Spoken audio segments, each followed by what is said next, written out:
भगवान के लिए लीलाओं कथा सब श्रवण करेंगे।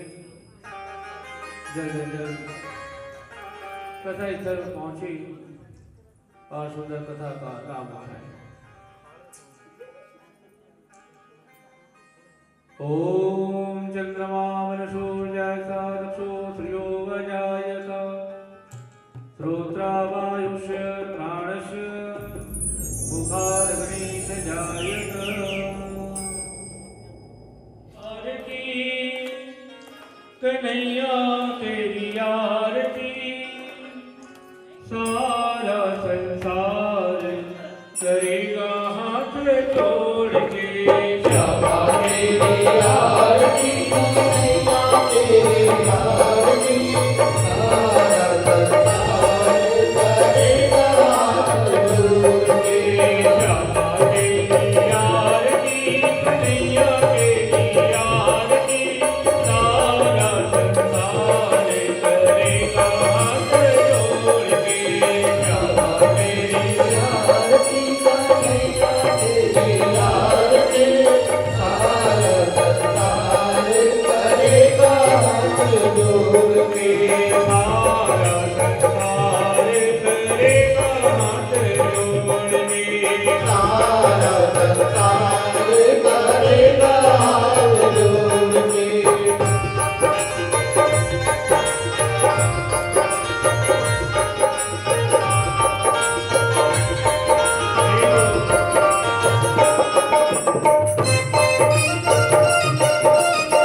तेरी आरती कन्हैया तेरी आरती सारा संसार करेगा हाथ जोड़ के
कर्पूर गौरम करुणावतारम संसार सारम भुजगे जहारम सदा संसार दिव्यार विद्ये भावम भवानी जय ब्रह्मावे अमरार पाला सरकार वाले साकार वाला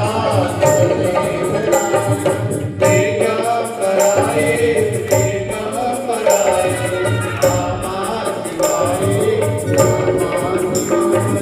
त्वमेव माता पिता त्वमेव त्वमेव बन्धु त्वमेव पिता त्वमेव सर्वं त्वमेव देव बोलो श्रीमद् भगवत महापुराण की जय। आदित्य आनंद की जय। सभी बैठे जाएंगे स्थान पर सुंदर भगवान नाम की स्तुति करें।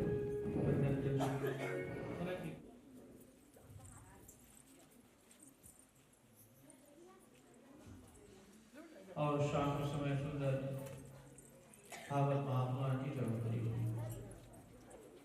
सभी अधिक से संख्या में यहाँ पर उपस्थित हो और जिसने 7 दिन तक कथा श्रवण नहीं की है उसके लिए 7 दिन की कथा यहाँ पर 10 मिनट में कहेंगे।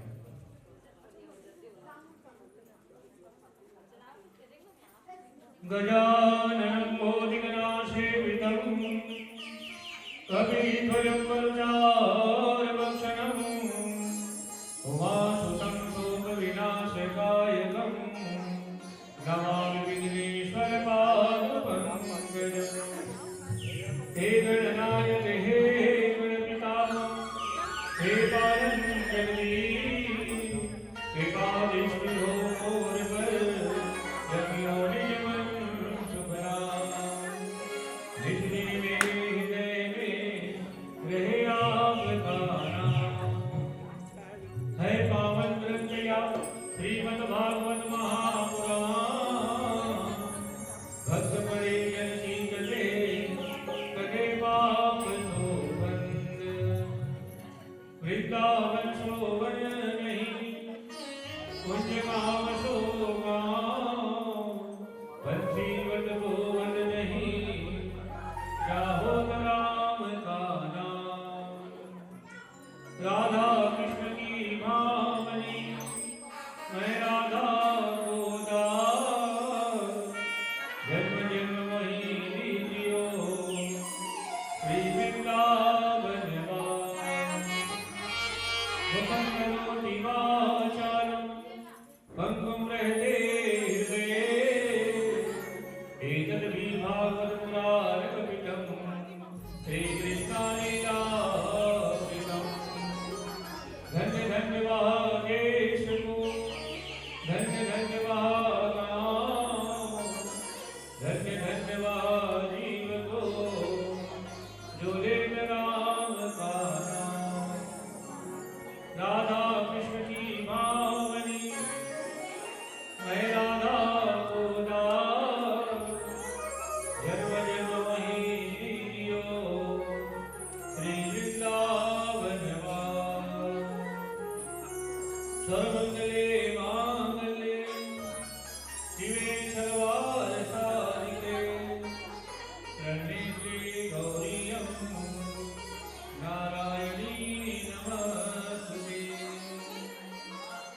या देवी सर्वभूतेषु भक्तिरूपेण संस्थिता नमस्तस्यै नमस्तस्यै नमस्तस्यै नमो नमः।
अनुराग बंधुओं, वात्सल्य करुणा में मेरी माताओं बहनों, नन्हे मुन्ने ध्रुव बाला स्वरूपा बच्चों, विद्वत विप्रजनों और समस्त मेरे भक्त प्रेमी श्रोतागणों,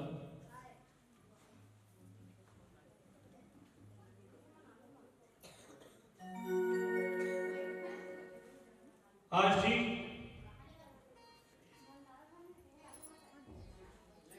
ऐसे अनुराग परिवार की ओर से सुंदर ग्रामगंज जी में वह सुंदर भागवत कथा की अविरल धारा में, इस अविरल धारा में हम सब डुबकी लगाते लगाते आज 6 रोज हो गया। 7वां दिन पूरा होगा, तक्षक सर्प आएगा और महाराज परीक्षित को 10 लेगा और महाराज परीक्षित की मुक्ति हो जाएगी। चाहे लाखों उपाय करो, लेकिन मृत्यु अटल है। मृत्यु है तो उसको कोई नहीं रोक सकता। पूर्ण रूपी जन्म और पूर्ण रूपी मरणम, जिसका जन्म हुआ है उसका मृत्यु होना निश्चित है। जन्म लेना निश्चित है, मरना निश्चित है, इसको कोई टाल नहीं सकता। काल कहीं से भी आ सकता है, काल सोते आ सकता है, काल चलते आ सकता है, काल खाते आ सकता है, काल रोते आ सकता है, काल बैठे बैठे आ सकता है, काल कहीं से भी आ सकता है। 7 दिन का ही श्राप मिला महाराज परीक्षित को। कितना दिन? 7 दिन। क्यों मिला 7 दिन का श्राप? 8 दिन का क्यों नहीं मिला? 6 दिन का क्यों नहीं मिला? लेकिन 7 दिन में ही हम सबको भी जाना है। किसी के लिए 8वां दिन बना है क्या? सबको 7 दिन के अंदर ही जाना है, किसी के लिए 8वां दिन नहीं बनाया भगवान। 7 दिन का ही श्राप मिला महाराज परीक्षित को, क्योंकि 7 दिन होते हैं, 7 रात होती है, 7 समुद्र होते हैं, 7 वचन होते हैं, 7 ऋषि होते हैं, 7 ग्रह, बाद में जो है 9 ग्रह हुआ फिर, 7 समुद्र, 7 द्वीप, 7 सागर, 7 ऋषि, 7 स्वर्ग, इस सब के कारण वैसे कितना है, सभी 7 ही हैं। आज उसी कारण भगवान महाराज परीक्षित को जो 7 दिन का श्राप मिला। पांडव बहुत नंदन महाराज परीक्षित बैठे गंगा किनारे। सुखदेव जी महाराज सुंदर ऊंचे आसन में बैठे हैं।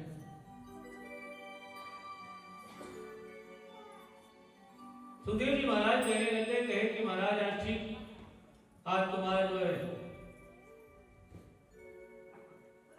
समय अंतिम समय है।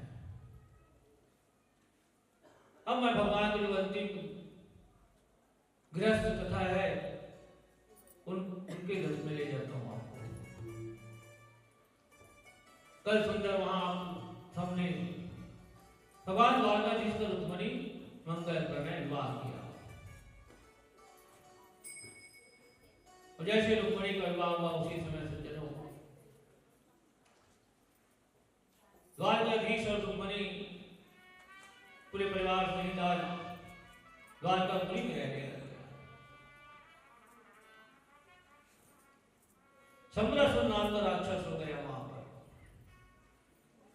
और जो शंबरासुर राक्षस जो कि द्वारकाधीश के पुत्र से ही मरेगा,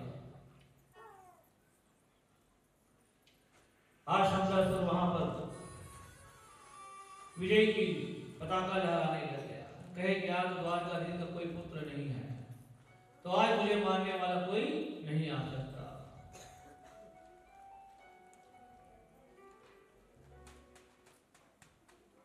लेकिन भगवान की दैवी कृपा और आशीर्वाद से जो है आज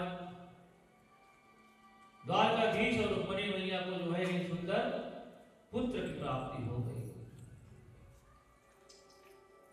महाराज शंकरासुर को पता चला, कहे कि यहाँ द्वारकाधीश का पुत्र हो गया है, जो मेरा काल है। आज शंकरासुर जो है उस द्वारकाधीश के पुत्र को चुराने लग गए। जैसे द्वारकापुरी में प्रवेश करना चाहा, उसी समय सुदर्शन चक्र रोक दिए उनको, क्योंकि सुदर्शन चक्र के बिना आदेश से कोई द्वारकापुरी में अंदर प्रवेश नहीं कर सकते। शंकरासुर मायावी था और शंकरासुर उसी समय अपने आप को जो है नारी का रूप बनाए और नारी का रूप बना के जैसे द्वारकापुरी में प्रवेश किए तो क्या देखते हैं कि सुंदर पालना में जो सुंदर मखमल के कपड़े में एक बाल मुकुंद जो है वहां पे सोए, जो द्वारकाधीश का पुत्र था। नारी के भेष में शंकरासुर ऐसे बालक को उठाए और उठाकर जो आकाश मार्ग में निकल गए और जैसे आकाश मार्ग में जाने लग गए, ठीक उसी समय बीच रास्ते पर पहुंचे, तलवार निकाले और तलवार निकाल कर बालक को मारने लगे। और जैसे बालक को मारने लगे उसी समय ठीक नारायण नारायण नारद जी वहां प्रकट हो गए। कहे कि शंकरासुर क्या कर रहा है? अरे इतना बड़ा योद्धा है, इस छोटे से बालक को तू मार के अपना हाथ गंदा कर रहा है। शंकरासुर कहने लगे, कहे कि महाराज ये द्वारकाधीश का पुत्र है, जो मेरा काल है।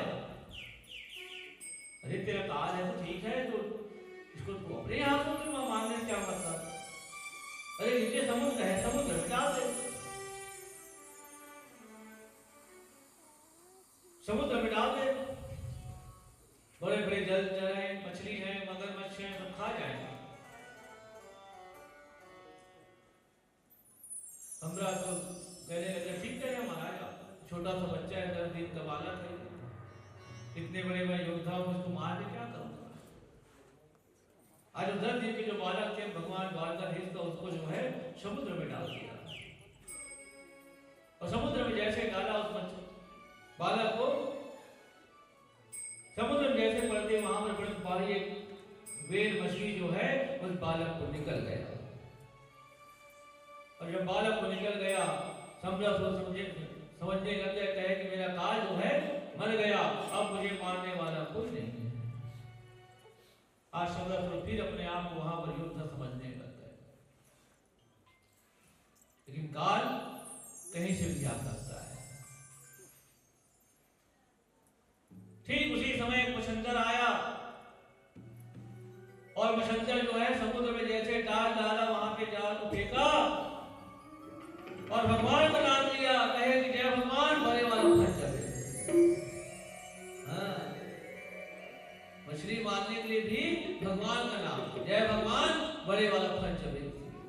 भगवान का नाम लिया है, जैसे भगवान का नाम लिया उसी जाल में जो वो बड़ा मछली था, वो बड़ा मछली फंस गया उसमें। मछंदर उसको झीकने लग गया, इतना बड़ा मछली अकेले मछंदर कैसे झीके? बड़ा मुश्किल से उसको बाहर निकाला मछली को,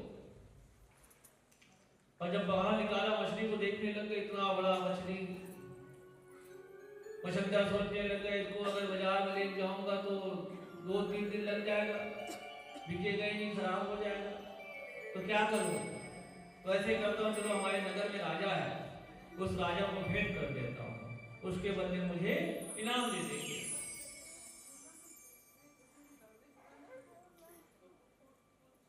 मछंदर उस मछली को उठाया, थत्था थत्था करते करते जो है राजा की भवन में गया, आवाज देने लग गए, कहे कि महाराज, मंत्री संतरी सब वहां पर देखिए, कहे कि इतना बड़ा मछली लेके आया है। जाके महाराज शंकरासुर को बताया, देखो काल कहीं से भी आ सकता है। आज वो मछली कहां पहुंच गए? उसी शंकरासुर के भवन में पहुंच गए।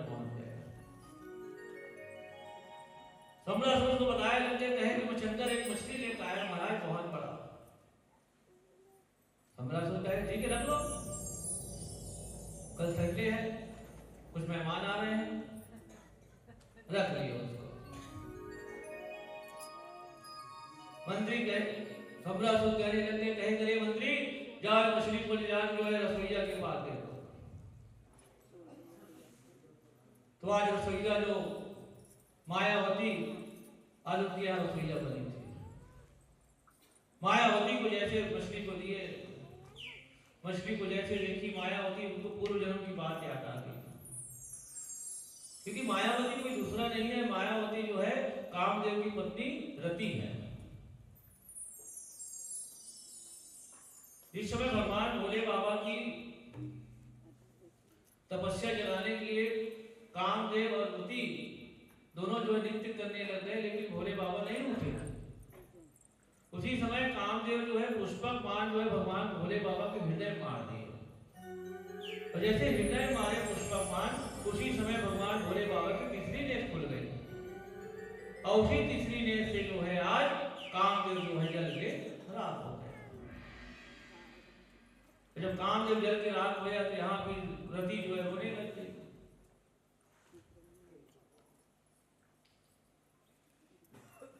रति भोले बाबा पर गए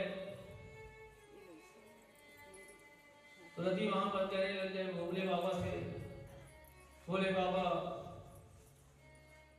कहते का जीजा जीजा कसम थे। सही बात है, जीजा का जीजा के का जीजा ही का बता दो है जीजा, तो तोरे के जीजा ही हो जीजा है भाटो ऐसे तो है नहीं क्या कह रहे हैं।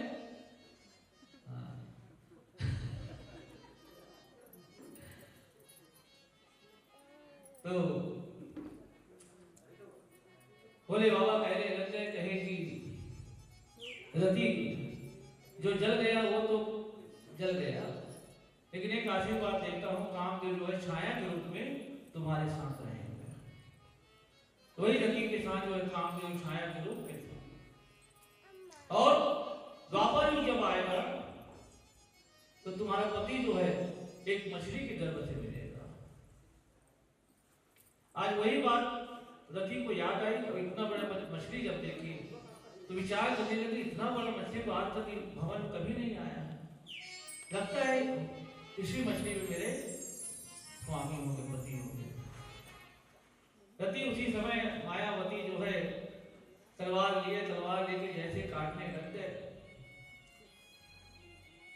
तो काटते ही क्या निकल गया, सबसे पहले भगवान वहां पे जो बालक था उनका पैर निकल गया, पहले बाहर पैर को जैसे देखे रति वहां पर मायावती तुरंत एक लोटा जल लाए और सुंदर थाली लाए, पहले चरण को धो के पहले रति मैया जान ले कहीं नहीं मेरा पति है। धीरे धीरे काटा, और काटने के बाद वहां से सुंदर दिव्य दिव्य बालक का जन्म हुआ। देखो दो बार जन्म हो गया, एक बार माता रुक्मणी की गर्भ से, उसके बाद दूसरा जो है मछली की गर्भ से फिर जन्म हुआ।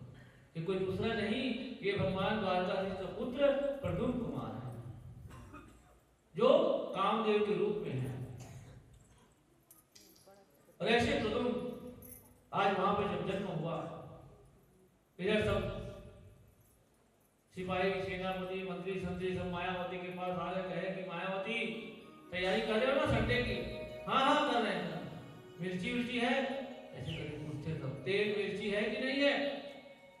मायावती कहे कि महाराज 2 पल आ रहे थे, 2 किलो निकले है बस, बाकी डाल दे ऐसे करते मिर्चा बने डाल के चुटचुर वाला बना गए थे। सब एकदम व्यवस्था करके वहां चले गए, लेकिन इधर तो मायावती खुश हो गई थी, कहे कि आज मेरा स्वामी, मेरा पति कामदेव आज मुझे मिल गया है। जैसे कहा ऐसे बनाकर को स्वागत के लिए सब्जियों की दे दिए, लेकिन इधर मायावती अपने स्वामी के साथ रहने लगी। 1-2 दिन बाद सम्रासुर को पता चला। सम्रासुर को जब पता चला तो कहे कि मायावती को एक बच्चा मिला है।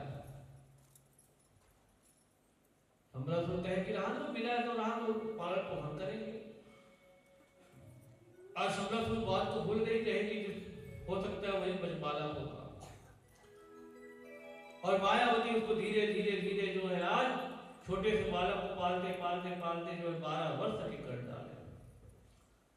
जब 12 वर्ष की की है उसी समय मायावती अपने माया से उस बालक को जो है 64 विद्याएं पूरा सिखा डाले उसको। 30 का जितना विद्या है सभी को मायावती आज 12 साल की उम्र में प्रथम महाराज को विद्या दे दी। प्रथम महाराज आज सम्रासुर को ललकारने लग गया, कहे कि सम्रासुर युद्ध के लिए तैयार हो जा, आज मैं तेरा काल हूं। सम्रासुर कहने लग गए, कहे मेरा काल? हाँ, जिस बालक को तूने समुद्र में डाला था धरती के बालक को, वही धरती का बालक मैं प्रलोभ कुमार हूं। तो जैसे यज्ञ की युद्ध के लिए ललकारा गया उसी समय सम्रासुर की जो पत्नी थी वो बहुत बड़ी सती थी। सम्रासुर कहने लग गए, कहे कि सती तुम जो है यज्ञ करो और मैं युद्ध के लिए जाता हूं। तो सम्रासुर की पत्नी वहां पर यज्ञ प्रारंभ करने लग गए और जैसे प्रारंभ किए आज उधर सम्रासुर युद्ध करने लग गया। लेकिन सती मैया कारण जो जब तक अग्नि कुंड में अग्नि है, यज्ञ कुंड में अग्नि है, तब तक सम्रासुर नहीं मर सकता। आज बंदूक और सम्रासुर वहां पर तीर दलकर भागा पड़ती मार मार के जो है आज थक गए थे वहां पर। मायावती देखने लग गई, कहे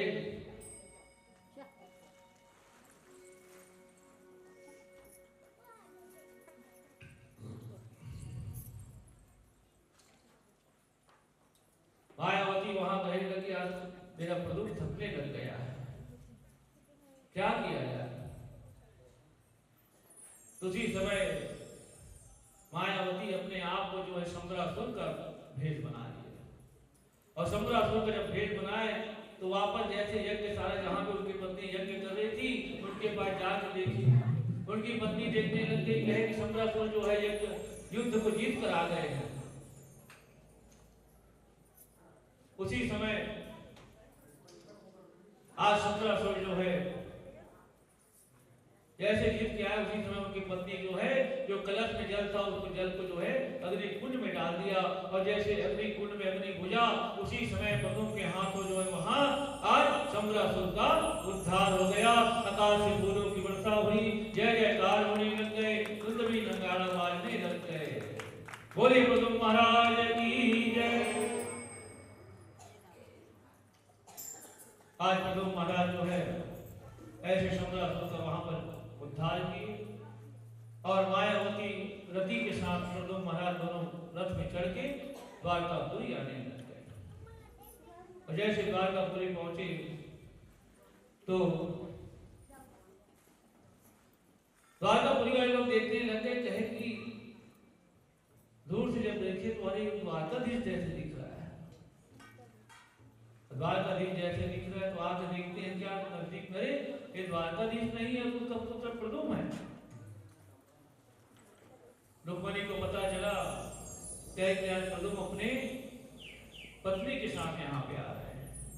रुक्मणी सुंदर सुंदर बहू की थाली आरती उतारने लग गई और सुंदर स्वागत किए और प्रदुम महाराज और मायावती आज द्वारकापुरी में रहने लगे।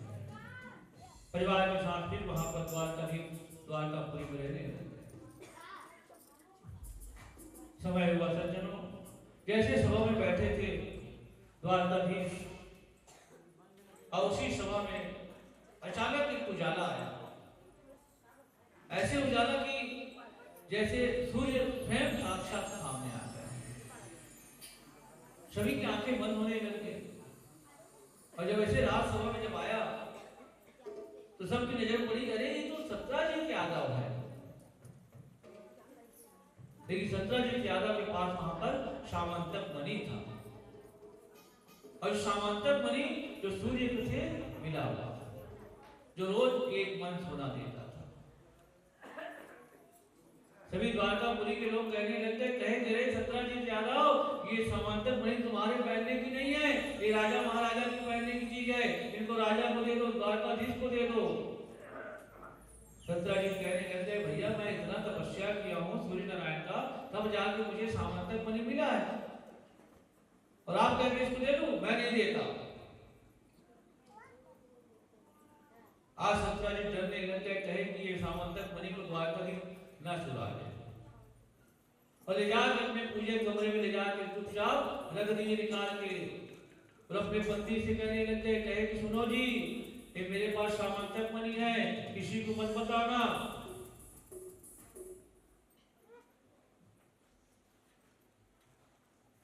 किसी को मत बताना। सत्यजीत अपने पत्नी को कहे किसी को मत बताना, लेकिन कहां किसी को मत बताना। आज पत्नी का कारण जो है, पति जो है सूली में चढ़ जाता है। हाँ, मत बताना तो कहां मत बताना, वो कर पेट में बात पच में नहीं करेगा। माताओं का पेट में जो है बात कभी नहीं बचेगा। अगर कोई गुप्त बात है बिल्कुल मत बताओ माताओं को, तो ऐसा हो जाए कि आप उसके बाद के चक्कर में आप सूली पे चढ़ जाओ। खैर गलती आप लोग की नहीं है।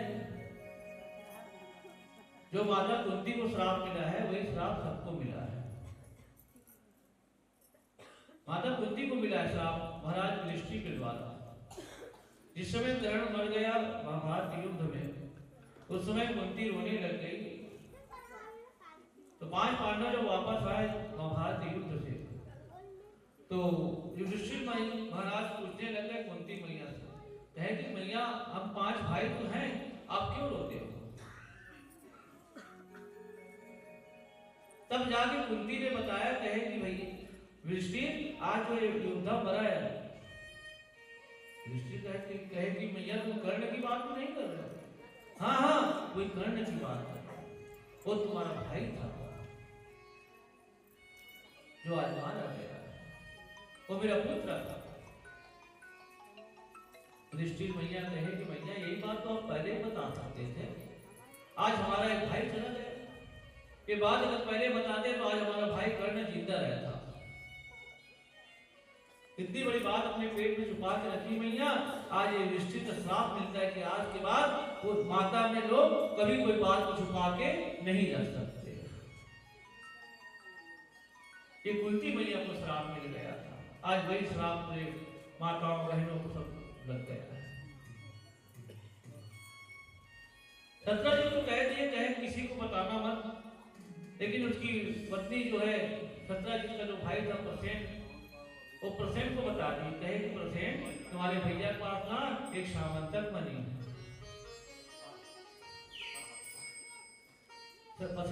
जब प्रसेन को पता चला कहे कि सामंतक मणि है, तो प्रसेन उसी समय शिकार करने के लिए जैसे जंगल गए, उस सामंतक मणि को अपने गले में पहना और शिकार के लिए निकल गए। शिकार के लिए जैसे निकला तो वहां पे राक्षसों के द्वारा जो है प्रसेन मारा गया। और जब प्रसेन मारा गया तो जो सामंतक मणि था उसको देव देखा, देव जो है लेके चला गया।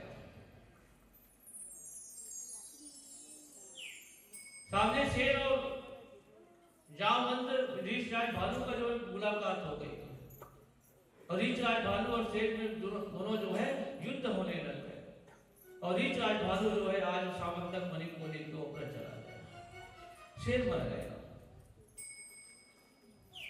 और जाके सामंतक मणि को जो है वहां रीछराज भालू जो है अपने गुफा में रह। सत्यजीत को पता चला, कहे कि मेरा सामंतक मणि मेरा पूजा कमरा से गायब है। आज पूरे गांव में द्वारकापुरी में हल्ला हो गया कि मेरा सामंतक मणि चोरी हो गया, चोरी हो गया, चोरी हो गया। एक दूसरे ने पूछे कहाँ चोरी हो गया भैया? अब क्या बताओ भाई चोरी कहाँ हो गया? लेकिन हाँ परसों ना मैं द्वारका सभा में गया था और सबकी नजर लग गई थी इसमें, लगता है इसको द्वारकाधीश ने चुरा लिया है। आज भरी सभा में जाकर द्वारकाधीश को जाकर कहने लगे, कहे द्वारकाधीश आज तूने मेरा सामंतक सामंतक मणि चुरा लिया है। जैसे सामंतक मणि चोरी के बारे में की, उसी समय बलराम उठने करके कहे कि सत्याजीत चुप हो जाए, तभी एक नागर बीजों को नाश कर दूंगा। बलराम के पास रहता है क्या? नागर, है ना, हल। नीचे क्या रहता है? नाश। उसी को नाश कहते हैं, वो नाश ही कर देते सब नसीला। भगवान द्वारकाधीश कहे कि बलराम भैया सबको शांत हो जाओ। अरे यार इतनी बड़ी द्वारका पूरी सभी भरी सभा में आज मुझे चोट हटा दिया है, कलंक लगा दिया है, तो मैं भी द्वारकाधीश हूं, इसका सामंतक मणि लाके ही वापस करूंगा। और जब तक नहीं लाऊंगा तब तक ये द्वारकापुरी में नहीं लाऊंगा। भगवान द्वारकाधीश अपनी सेना को पकड़े और सेना को पकड़ के वह जंगल की ओर गए। जैसे जंगल में आगे बढ़ते करके तो क्या देखते हैं, वहां पर प्रसेत मरा हुआ पड़ा है। भगवान पता किए क्या है, ये कौन? ये सत्यजीत का भाई है। फिर आगे गए तो वहां पे शेर मरा पड़ा हुआ है।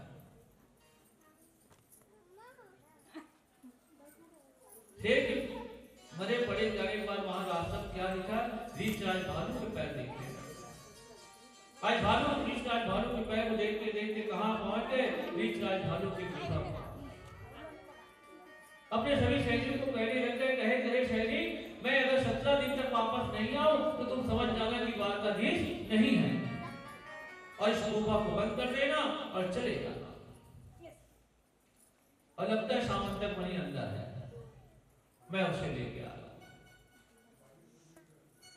आज भगवान द्वारकाधीश और सामंतक मणि के लिए जैसे गुफा में अंदर गए तो क्या देखिए, वहां की सामंतक मणि को जो जामवंत की पुत्री थी जामवती, वो खेल रही थी।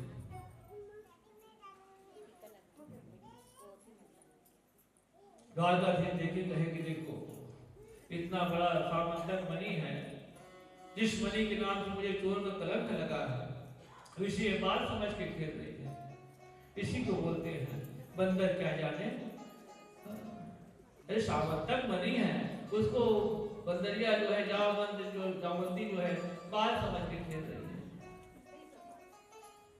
है। बंदर को अगर बम भी दे दो ना तो पहले फल देके पहले खुद खाएगा वो। हाँ,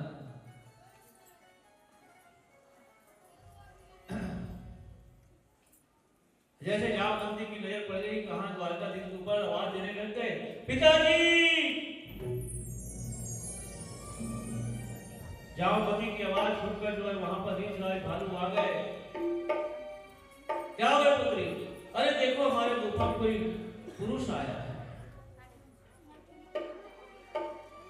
भगवान उसी समय द्वारकाधीश जामवंत से कहने लगते हैं, कहे कि भैया जामवंत, ये जो सामंतक मणि है, जिसकी तुम्हारी बच्ची जो है बाल समझ के खेल रही है, उसे मुझे दे।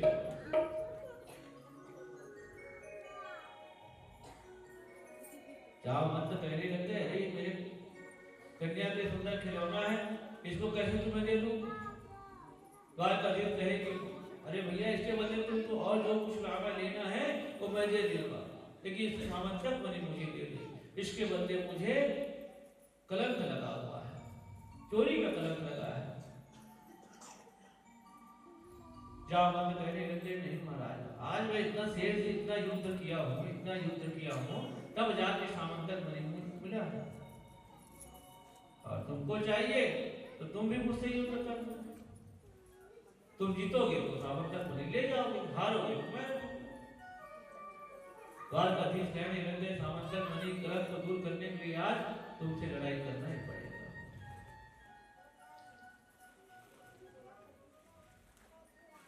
भगवान कहने लगे, ठीक है जामवंत, युद्ध के लिए तैयार करते हैं। तो कैसा युद्ध होगा? मल्ल युद्ध होगा। आज द्वारकाधीश और जामवंत दोनों मल्ल युद्ध की तैयारी करने लग गए। और मल्ल युद्ध जैसे प्रारंभ हुआ, जगह जगह मुक्का मुक्का दे धनाधन दे धनाधन दे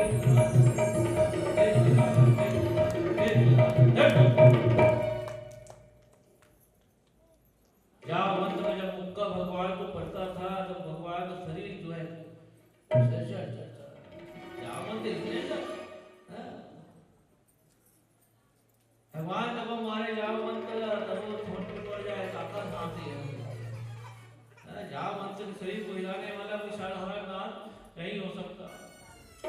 इधर 17 दिन 18 दिन हुआ, सिपाही लोग कहे कि भैया अब हमारे द्वारकाधीश नहीं है, और वहां चले गए।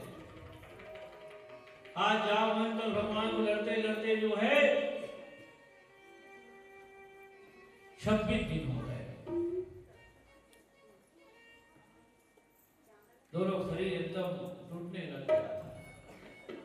और जैसे 27 दिन हुआ, उसी समय भगवान जो है द्वारकाधीश जामवंत को एक झापड़ जैसे मारे, तो जामवंत की आंख खुल गई,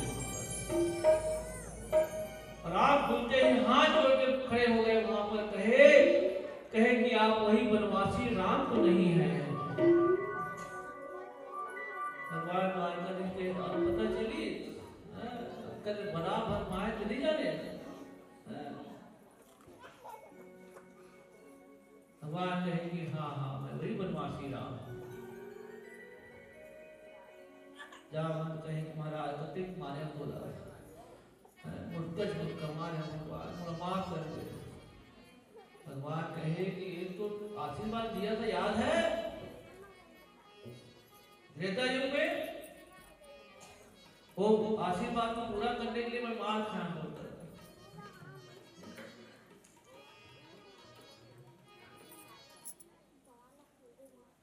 पूरे युद्ध में, रामायण के युद्ध में राम भगवान का जितने थे, 12 सखा जामवंत सुग्रीव सबने लड़ाई किया, लेकिन जामवंत ने किसी के साथ लड़ाई नहीं किया। युद्ध समाप्त हो गया, लेकिन जामवंत कहे कि महाराज सबको लड़ाई करी, लेकिन मैं कभी साथ लड़ाई नहीं करे। आज मेरा पूजा फर्क है। आओ आज हम दोनों एक दोनों हाथ होते हैं भगवान का। भगवान कहते भैया ये मर्यादा पुरुषोत्तम राम हो, भी तुम लोग मेरे मित्र हो, और मित्र मित्र साथ में लड़ाई करेंगे, तो उसके लिए तुम्हें द्वापर युग में जाना पड़ेगा। तो वही जामवंत द्वापर युग में आके जो है वहां रहने लगते हैं। तो मैं कैसे जानूंगा महाराज कि आप वही बनवासी राम है। भगवान कहे 26 दिन तक जब कोई तुम्हारे साथ युद्ध करेगा और नहीं जीते हारेगा, तो समझ जाना कि वो ये बनवासी राम है। आज ठीक 27 दिन हुआ, और भगवान एक झापड़ जैसे मारे, तो आज भगवान उसको दर्शन दे दिए। जामवंत कहे कि महाराज द्वारकाधीश है, हमें वही पुराना जो बनवासी रूप है ना, वही रूप का दर्शन कराओ। आज भगवान उसी समय अपने वो बनवासी रूप के रूप में आज जामवंत को दर्शन कराए, क्योंकि वही राम है, वही कृष्ण है, वही दामोदर है, वही वल्लभ है, वही श्रीधर है, वही बावन है, वही चंद्रशेखर है, सभी भगवान वही है। वही काली है, वही दुर्गा है। वैसे भगवान आज उनको जामवंत को दर्शन करा है।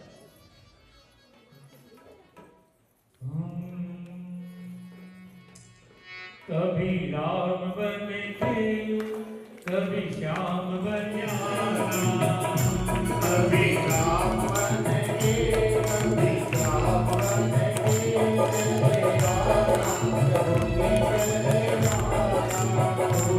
कभी राम बने कभी श्याम बने, चले आना प्रभु जी चले आना। कभी राम बने कभी श्याम बने, चले आना प्रभु जी चले आना। ओ तुम राम रूप में आना, तुम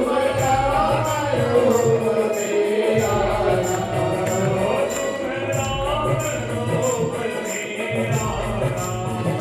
तुम राम रूप में आना। भगवान आगे चले गए, और आगे चलते ही भगवान जो वहां पर एक दीप बानर आया। दीप बानर से वहां भगवान युद्ध किए और उनका भी उद्धार कर दिए। आकाश से फूलों की वर्षा हुई, जय जयकार होने लग गए, युद्ध भी नकारा बात किए। बोलिए द्वारकाधीश भगवान की जय।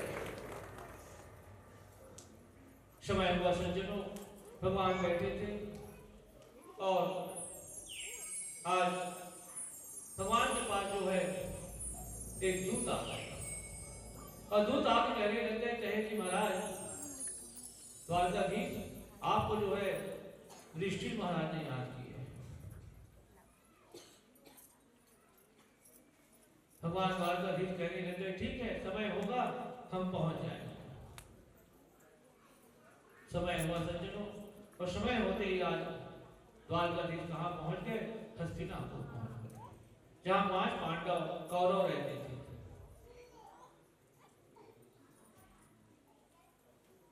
आज वहां पूछने लग गए, कहे कि युधिष्ठिर क्या बात है आज? युधिष्ठिर कहने लग गए, कहे कि मित्र भगवान, आज मुझे रात को सोया था ना, तो बहुत विचित्र सपना आया, बहुत भयानक सपना आया, डर गया मैं। कभी कभी हो जाता है, कुछ भयानक सपना आ जाता है, रात में चिल्लाते थे, चुप रहे।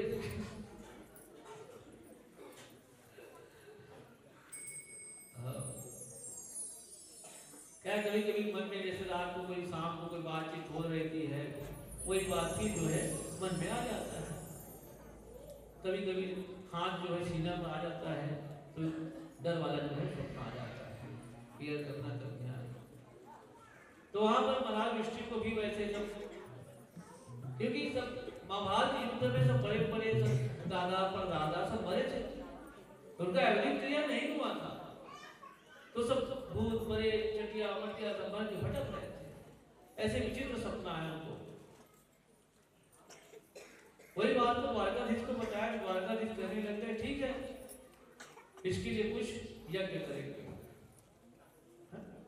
जैसे आत्माओं लोग को सपना आता है, आप लोग को भी दादा परदादा चले जाते हैं, सपना आता है, समझ जाओ कुछ करवाने के लिए कह रहे हैं, कुछ यज्ञ करने के लिए बोल रहे हैं, कोई पूजा पाठ करने के लिए बोल रहे हैं, उसको करना चाहिए जिससे उनकी मुक्ति हो जाए।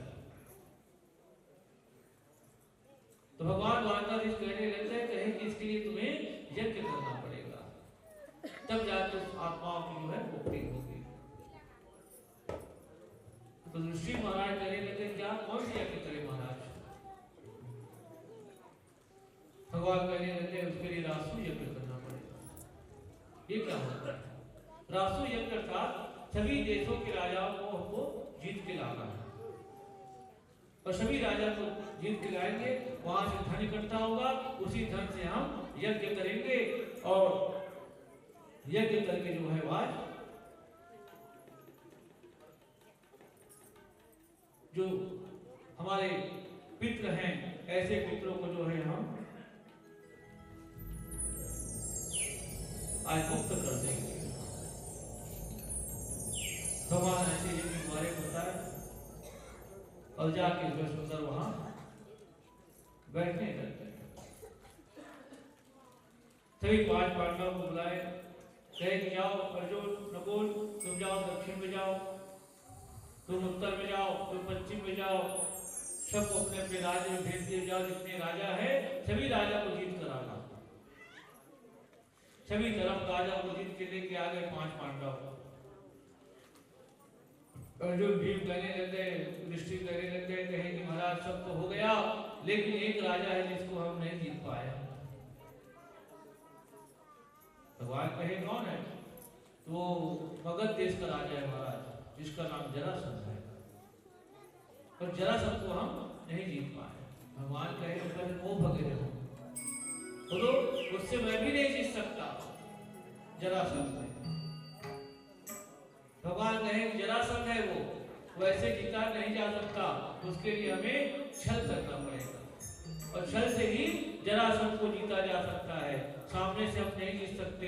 उसी समय भगवान क्या किए, द्वारकाधीश कहे कि अर्जुन भीम चलो हम तीनों चलते हैं। और तीनों अर्जुन भीम और द्वारकाधीश कहाँ पहुंच गए? मगध देश। और मगध देश में जाके जो है जरासंध के पास जाकर कहे कि भिक्षाम देवी, साधु बन गए तीनों जो है साधु बन गए थे, और नकली साधु बन के जो है आज मगध देश में जाके राजा से भिक्षा मांगने लग गए। नकली साधु बहुत घूम रहे हैं आजकल। हाँ, नाम पता पूछो तो भगने लगते हैं, एड्रेस दिखाओ, आधार कार्ड दिखाओ तो भगने लगते हैं, कहो तो। हाँ, नकली साधु सब बच के रहे। एक शेर जी हुए और शेर जी का कोई संतान नहीं था। एक महात्मा के पास गया, महात्मा से कहने लगे, कहे कि महाराज मेरे विवाह को जो है 12 साल हो गया, कोई संतान नहीं महाराज, कुछ ऐसा करो ना कि मुझे संतान हो जाए। तो महात्मा ने एक उपाय बताया, कहे कि ठीक मैं उपाय बताता हूँ, अपनी पत्नी से कहना और ठीक 1 साल में तुम्हारा संतान हो जाएगा। ब्राह्मण जो है शेर जी को उपाय बताए और जाकर अपनी पत्नी से कहे और उपाय बताने के बाद करने लगे। लेकिन ब्राह्मण कहने लगे, कहे कि शेर जी एक बात और है कि जब तक बच्चा जो 5 साल का नहीं हो जाएगा तब तक तुम्हें एक ब्राह्मण या साधु को जो है भोजन कराना पड़ेगा।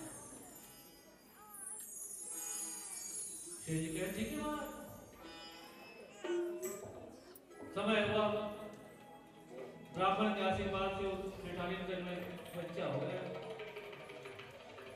और जब बच्चा हुआ तो सेठ जैसे नियम था, रोज एक ब्राह्मण को भोजन कराना है, साधु संत को भोजन कराना है और उसके बाद ही खुद भोजन करना है। दिनचर्या चलने लगता है, 1 साल 2 साल 3 साल ऐसे बीतने लगते हैं। 4 साल का हो गया बालक। फिर जी सुबह से लेके शाम तक देखते देखते देखते कोई ब्राह्मण आए, आज सेठ जी भूखे हो गए और ब्राह्मण ढूंढने के लिए भी निकल गए। सेठ जी चलो ढूंढ के लाते हैं, नहीं मिला, परेशान हो गए। उसी समय एक हलवाई के पास गया होटल में और 5 किलो खोआ ला लिया। नहीं मिलेगा तो कैसे करेगा? खोआ लाया और खोआ ला के सुंदर एक पिलवा में सुंदर उसको बैठा दिए, खोआ को रख दिए और खोआ का सुंदर दाढ़ी बना दिए, सुंदर जटा बना दिए, आंख बना दिए, हाथ बना दिए, पैर बना दिए और सुंदर उसको साधु के आकार में बना दिया। अब नहीं रस्ती पूजा कर लेंगे। अब इस 4 साल का बालक उसे बैठे बैठे देख रहा था। अब खोआ देखते देखकर लालच नहीं लगी नहीं? तो ये क्या है पापा, ये क्या है? ये साधु है बेटा, साधु। क्या करेगा? इसको खाएंगे, इतना भी नहीं खाएंगे, पूजा करेंगे तब। अब बैठे बैठे मैं आ रहा हूँ, जल्दी स्नान करके फिर पूजा करेंगे। अब इधर बच्चा अब गोवा के पास बैठा है, साधु खाएंगे गए। इधर सेठ जी अपनी पत्नी से कहे, सुनो जी एक आध कोई ब्राह्मण आ जाए मेरे जाने के बाद तो बैठा लेना, मैं बस स्नान करके आता हूँ। इधर सेठ जी चले गए स्नान के लिए। जैसे सेठ जी गए तो वहां पे 3 नकली साधु देख रहे थे। कब सेठ जी घर से बाहर निकले और तब हम सेठानी को चुटिया बनाएंगे। तीनों साधु वहां पहुंच गए। तीनों साधु को देखे तो वहां सेठानी जो थी, आओ महाराज, सुबह लेके शाम तक देखी सेठ जी, आओ बैठो बैठो। सुंदर बैठा दी, बहुत स्वागत करेगी, वो लोग बैठ गए। सुंदर भोजन करा के जाना, महाराज बैठो बैठो। अरे ये उल्टा हो गया, नहीं सोच रहे हम चोरी करने के लिए आए थे, सुंदर आदर सत्कार कर रहे हैं। चलो बैठ जाते हैं। तीनों बैठ गए वहां पर्ची में, तीनों बैठे। इधर सेठानी जो है सुंदर बनाना चालू, तीनों के लिए भोजन। इधर बच्चा बैठा है, इधर किचन है, इधर बच्चा है, बीच में साधु बैठा है। बच्चा आवाज दिया, मम्मी। क्या रे,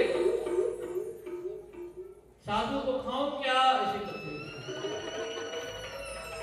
बच्चा एक देखा तो गोवा बचे आगे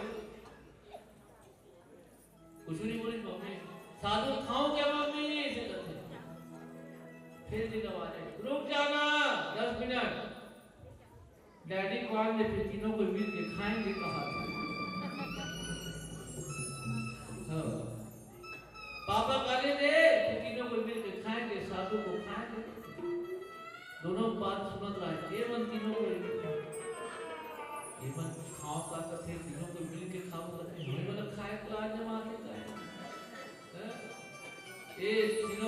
अरे भैया यहाँ रुकना बेकार है, तीनों मिलके मुझे खा देंगे। वहां से नकली साधु भगे भी। तो ये नकली साधु मम्मी के तो बनेगी। अच्छा, मामा के क्या करते वो? मामा के क्या करते? मामी कहते हैं ना। और चाचा के लगा बता दो वो दिया वो चाची, नाना के लग, काका के लग, फूफा के लग, पापा के लग। पापा की पापी हुई, माँ कैसे हो जाएगी? माँ तो पिताजी की माँ होगी। पिताजी का माँ होगी, इतना प्रेम थे। बड़ी रानी कहे मैं जो खाऊंगी गर्भवती हो जाऊंगा, मेरा पुत्र होगा, फिर दुनिया वाले तुम्हें क्या कहेंगे? ऐसे विचार को लेके बड़ी रानी क्या किए, फल को दो भागों में काट दिए, और एक भाग छोटी रानी को, एक भाग बड़ी रानी। समय हुआ, भगवान कृपा हुई और आशीर्वाद जो दिया था फल का, वो फल समय होते ही दोनों रानी का बच्चा हुआ, तो दोनों रानी का बच्चा जो है आधा आधा हुआ। जब आधा आधा हुआ तो बड़ी रानी से सोचने लग गए, कहे कि आधा आधा बच्चा क्या करेंगे, जाओ इसे जंगल में फेंक दो। दोनों बच्चा जिंदा है, जंगल में फेंकवा दिए उनको। दोनों बच्चा जंगल में रोने लग गए। ठीक उसी जंगल में जरा नाम की राक्षसी रहती थी। जरा अर्थात बूढ़ा, बुढ़ी हो गई, जरा हो गई, जर्जर। जैसे गुजर रही थी, दोनों बच्चे की आवाज को सुनी राक्षसी जो है, और दोनों बच्चे को उठा लिया और अपने गुफा में ले जाकर उसको, दोनों बच्चे को जो है घर्षण करने लग गया। ओम ह्रीं क्लीं चामुंडाय विच्चै फट स्वाहा। घर्षण किया, घर्षण करके दोनों बच्चे को एक साथ जोड़ दिया। अब इसको ले जाकर किसको दिया जाए कि हमारे राजा के पास कोई संतान नहीं है, वृहदत्त के पास, तो एक संतान को वृहदत्त को दिया जाए। तो वही संतान को फिर वृहदत्त को ले जाकर दिया गया, तो उसका नामकरण किया गया। क्या? जरा राक्षसी ने उनका रक्षा किया। जरा संत अर्थात घर्षण, तो उसका नाम जरा संत रख दिया गया। जैसा उनका जन्म हुआ था उसी प्रकार उनकी मृत्यु हुई। सीधा सीधा फेंकते थे तो जरा राक्षसी का जो मंत्र था वो मंत्र का नाम फिर जुड़ जाता था, उल्टा फेंके तो वहां नहीं जुड़ा, तो उसी नाम उनका नाम जरासंध पड़ा। और जैसे उनका जन्म हुआ था उसी प्रकार उनकी मृत्यु हो गई। आकाश से फूलों की वर्षा हुई, जय जयकार होने लग गए, दुंदुभी नगाड़ा बाजने लग गए। राधे राधे। सुंदर वहां यज्ञ की तैयारी करने लगे, और यज्ञ की तैयारी जब हुए तो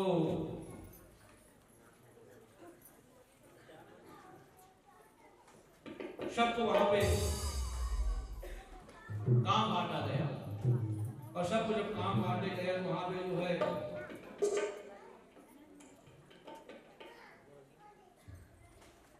ऋषि महाराज से कहने लगे, कहे कि ऋषि महाराज तुम जो है यज्ञशाला में बैठना और तुम यज्ञ करना, अर्जुन तुम पूजा पाठ की तैयारी करना, द्रौपदी तुम जो है फूल पान चावल पीला चावल की व्यवस्था करना। सबको काम बांटा गया। यज्ञ होता है तो सबको काम बांटे जाते हैं। आप लोग बांटे हो ना? हाँ, गौरव को दे दियो, गौरव को वेट करना, भाई को दे दियो, भाई महाराज की सेवा तो वहां करना अपना। सबको अलग अलग काम बांट दिए गए हैं। कोई आ रहे हैं, भैया को कर दियो, भैया मेहमान आ रहे हैं उनको देखना, बहू को बता दियो, बहू आपको ये करना है, सब काम बांट दिया जाता है। उसी प्रकार वहां भी द्वारकाधीश सबको काम बांटा गया। कृष्ण को, अर्जुन को, नकुल को, सहदेव को, द्रौपदी को, और जो मुखिया थे युधिष्ठिर महाराज उनको यज्ञ में बैठा दिए। सबको काट मारना गया। लेकिन बात प्रश्न वहां पे आ गए कि यज्ञ का देवता किसको बनाएगा, भगवान किसको बनाएगा, किसकी पूजा करेंगे यज्ञ में? तो यज्ञ में किसकी पूजा करेंगे? 5 पांडव कहे रहते, कैसी बात करते हो महाराज, आपके रहते और किसकी पूजा करेंगे? आप ही की पूजा करेंगे। लेकिन वहां पर कुछ दुष्ट स्वभाव वाले भी थे। उन्होंने कहा कि है इतना बड़ा यज्ञ होना है, इसकी पूजा करेंगे? कहा वाले के चोरा का भाग के शादी करने वाला, आज तो दुनिया में तो बात कहने लगते हैं और नाना प्रकार की गाली देने लगते हैं। कोई योद्धा कोई दूसरा नहीं था, वो योद्धा शिशुपाल था। प्रहलाद कहे भैया मारू का अनेक प्रकार की गाली देने लग गए। भगवान चुपचाप वहां पे सुनते थे। भगवान मान दिया, कहे कि शिशुपाल रुक जा। भगवान गिनते गए कितने गाली हो रहे हैं। भगवान कहे कि 95 हो गए, शिशुपाल रुक जा। फिर वहां पर आए कि चोरा करिया बिलवा। भगवान कहे 99 हो गए। जैसे 100 गाली हुआ, भगवान का सुदर्शन चक्र वहां पर प्रकट हो गया। भगवान कहे अब चुप हो जा, अगर एक गाली बढ़ेगा तो सुदर्शन निकल जाएगा। अरे यहाँ से छोड़, वहां गए छोटी कुआ गए, वो कुआ की गोद में जाके और जब बालक मरा तो उसकी बुआ जहां मेरे कृष्ण तुझे मारा है, लेकिन मेरा कृष्ण तुझे नहीं मारता। क्योंकि जिस समय शिशुपाल का वहां पर जन्म हुआ और संत महात्माओं ने कह दिया, कहे कि ये बालक आएगा, उसी के हाथों इनकी मृत्यु हो गई। बच्चा हुआ शिशुपाल, सब देखने के लिए गए। संत ज्ञानी करेगा गुहार, ये तो लगाड़ा गाड़ा जोहार प्रभु, तो लगाड़ा गाड़ा जोहार।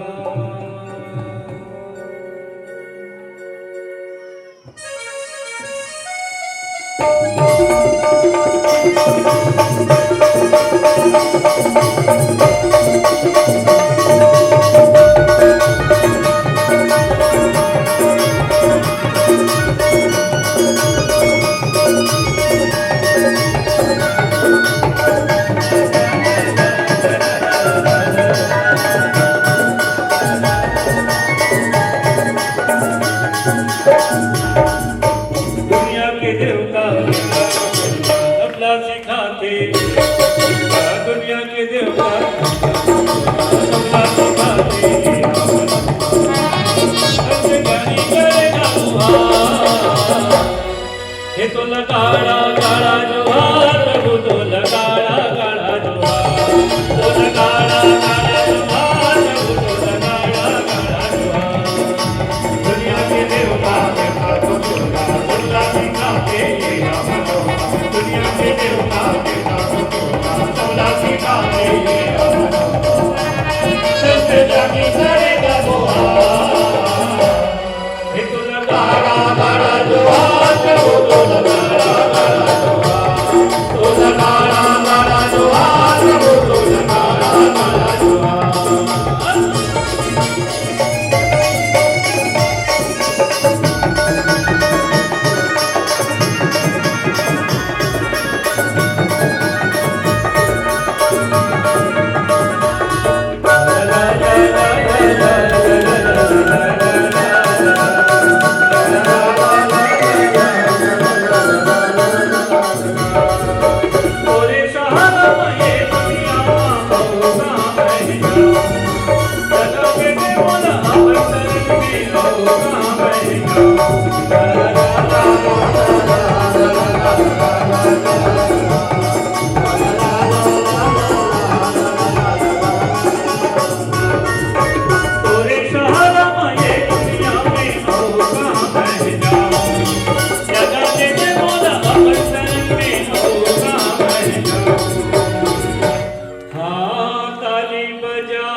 ताली बजा के ओ भैया मैंने किसी ने बजा ताली का टिशू वाला बना अंदर है मेरे लिए किसी की बात करूं अंदर की बना ताली बजा के दोनों हाथ ऊपर करके सब कोई ताली बजा के साउंड वाले बोले हाँ कोई कोई बोले किसी ताली बजा के ताली बजा के साव मैया ताली बजा के साव मैया सत्य गति करे दसवा ये तो नगाड़ा जो हाथ में बोलो नगाड़ा जो हाथ में बोलो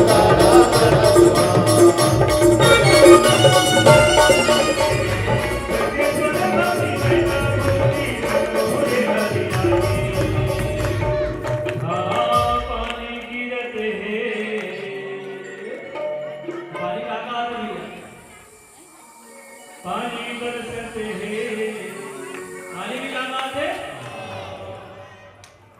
पानी गिरते हैं पानी गिरते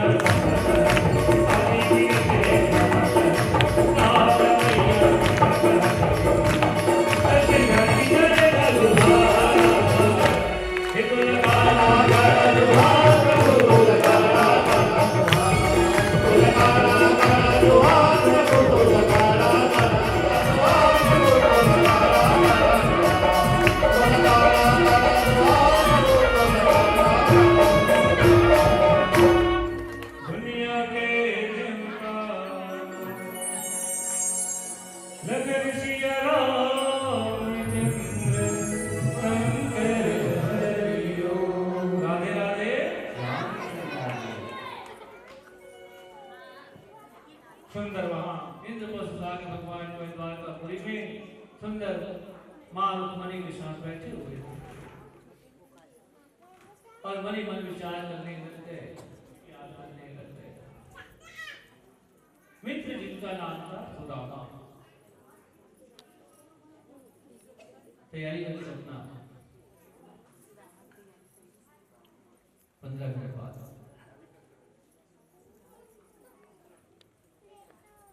नाम था सुदामा आज द्वारकाधीश द्वारकापुरी में बैठे हुए हैं और अपने मित्र को याद कर रहे कहे कि आज मेरा मित्र था जिसका नाम सुदामा था लेकिन सुदामा आज